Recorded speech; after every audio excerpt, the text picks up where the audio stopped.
హనుమంతుడు పర్వతాన్ని తీసుకువచ్చినప్పుడు కింద పడిందేమిటి?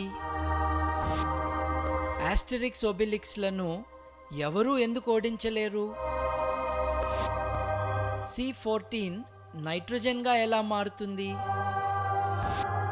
విశ్వంలోని మూలకాలకు ప్రాథమిక స్వరూపం ఏమిటి? జబ్బులను నయం చేసే పెద్ద రాళ్ళు, వాటిని ఆఫ్రికా నుండి తీసుకువచ్చి ఐర్లాండ్లో పేర్చిన దిగ్గజాలు, తరువాత వాటిని మళ్ళీ ఐర్లాండ్ నుండి తీసుకువచ్చి ఇంగ్లండ్లో పేర్చిన వేల్స్ రాజుగారి మంత్రగాడు మర్లిన్.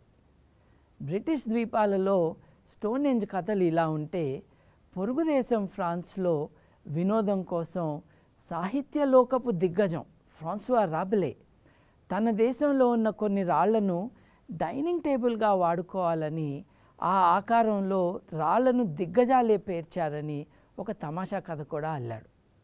అంతెందుకు, ఇటీవల కాలంలో ప్రపంచవ్యాప్తంగా బాగా ప్రచారంలోకి వచ్చిన ఆస్టెరిక్స్ ఒబెలిక్స్ కార్టూన్ కథల్లో కూడా ఫ్రాన్స్లో జరిగే ఈ కథలో మనకు రాళ్ళు చాలా ప్రముఖంగా కనిపిస్తాయి.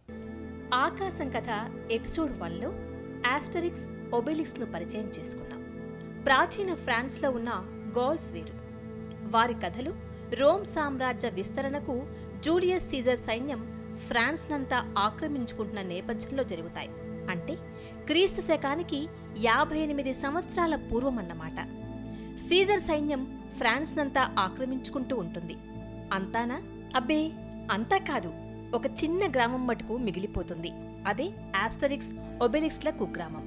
ఆ గ్రామంలో పురోహిత వర్గానికి చెందిన గెటాఫిక్స్ అనే డ్రూయిడ్, అంటే మాంత్రికుడు ఉంటాడు. అతను తయారు చేసే కషాయం తాగితే కొన్ని రోజుల పాటు అంతులేని శక్తి వస్తుంది గ్రామస్తులకు. అందుకే ఆ గ్రామం దుర్భేద్యమైంది.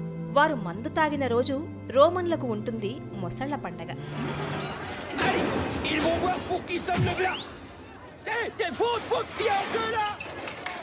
C'est un excellent cru romain cette année, Obélix. Le rhum nouveau de la cuvée de Gergovie était beaucoup plus gauléant.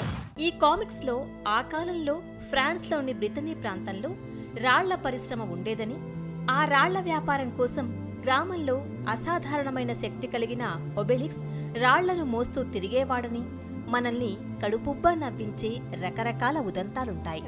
Co wy tak dziwnie mówicie? Sorry, I don't kojarzę. This is Asterix. Dobry wieczór. Obelix. Dobry wieczór. Nie, sorry, na chwilę.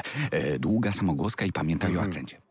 వినోదానికి రాసిన కథలు పక్కన పెడితే పురాణాలు అంటే mythology, అలాగే జానపద గేయాలు, కథలు, వాటికి తోడుగా మనకు లభ్యమవుతున్న అప్పటి చిత్రాలు, శిల్పాలు, ఇటువంటి కళారూపాలు, అప్పటి వారి అలంకరణలు, వారి వస్తువులు, ఇవన్నీ పరిశీలించి ఆ దేశాల్లో ఆ కాలంలో సంస్కృతి ఎలా ఉండేదో, జీవన శైలి ఎలా ఉండేదో అర్థం చేసుకునే ప్రయత్నం మనం చేస్తాం.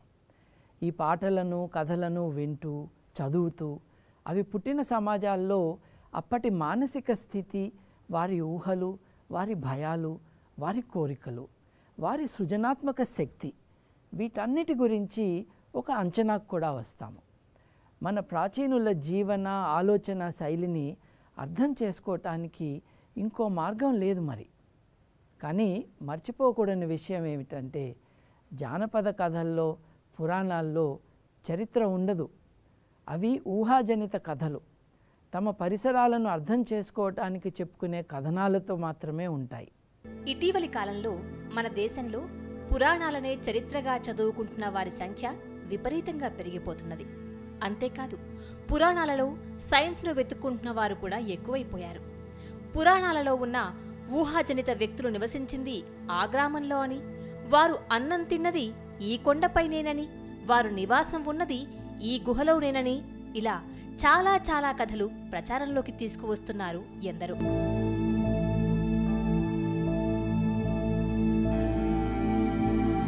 వాస్తవాలు తెలుసుకోవడానికి, చరిత్ర అర్థం చేసుకోవటానికి జానపద కథలు, పురాణాలు పనికిరావు. ఈ హాస్యాస్పద ప్రయత్నాలతో ఆ కథలలో, కావ్యాలలో ఉన్న సాహిత్య మాధుర్యాన్ని ఆస్వాదించే అవకాశం కోల్పోతున్నాం. అదే సమయంలో చరిత్రను వక్రీకరిస్తున్నాం, దాన్ని రాజకీయాలకు వాడుకుంటున్నాం. ఇవన్నీ అలజడి సృష్టించడానికే పనికి వస్తాయి. మనల్ని బయటివారు అవహేళన చేయడానికే పనికి వస్తాయి, కానీ మన అసలైన చరిత్ర మాత్రం బయటకు రాదు.